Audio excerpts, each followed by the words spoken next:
Hello everyone, welcome back. তো চলো আজকে একটা তোমাদের নতুন জিনিস দেখাচ্ছি। আমার কাছে আজকে আছে ছোট গাঁদার কিছু চারা। তো এই ভিডিওটা যখন শ্যুট করি তখন আমি কিন্তু ভয়েস ওভারই দিয়েছি, তার সাথে দিয়েছি একটা ব্যাকগ্রাউন্ড মিউজিক, আর ব্যাস হয়ে গেল। মানে ব্যাকগ্রাউন্ড মিউজিকে কপিরাইট এসে গেছে, তো সেই জন্য আর আমাকে সেটা রিমুভ করতে হলো পুরো ভিডিওটা থেকেই।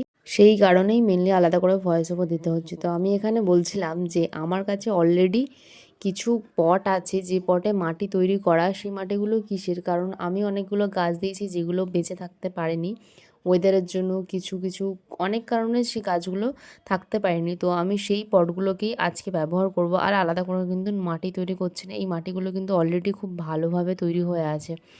আমি এখানে কিছু দানা দিয়েছিলাম, সেই দানাগুলো কিছু কিছু জার্মিনেশন হয়েছে ভালো, আর কিছু কিছু জার্মিনেশন হয়নি। তো আমি সেগুলোকেও নিয়ে নিচ্ছি, নিয়ে আমি আজকে এই যে ছোট ছোট গাছ সেগুলোকে বসিয়ে দিচ্ছি। দেখো, তোমরা আমার চ্যানেলে থাকলে কিন্তু সব রকম ভিডিও দেখতে পারবে। ভিডিওটা দেখলে অবশ্যই সাবস্ক্রাইব করে দিও চ্যানেলটাকে।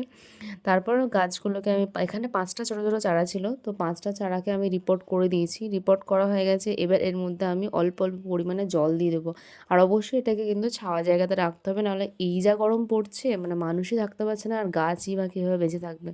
ভিডিওটা যখন শ্যুট করছিলাম তোমরা দেখলেই বুঝতে পারবে কতটা রোদ ছিল, তার মধ্যে দিয়ে আমি ভিডিওটা শ্যুট করছি। আর এত কষ্ট করে ভিডিও বানাচ্ছি, তোমরা কি একটু ভিডিওটাকে লাইক করে দিতে পারবে না?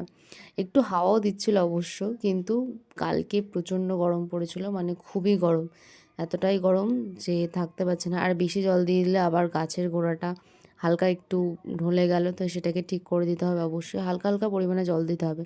তো আজকের মতন টাটা, দেখা হচ্ছে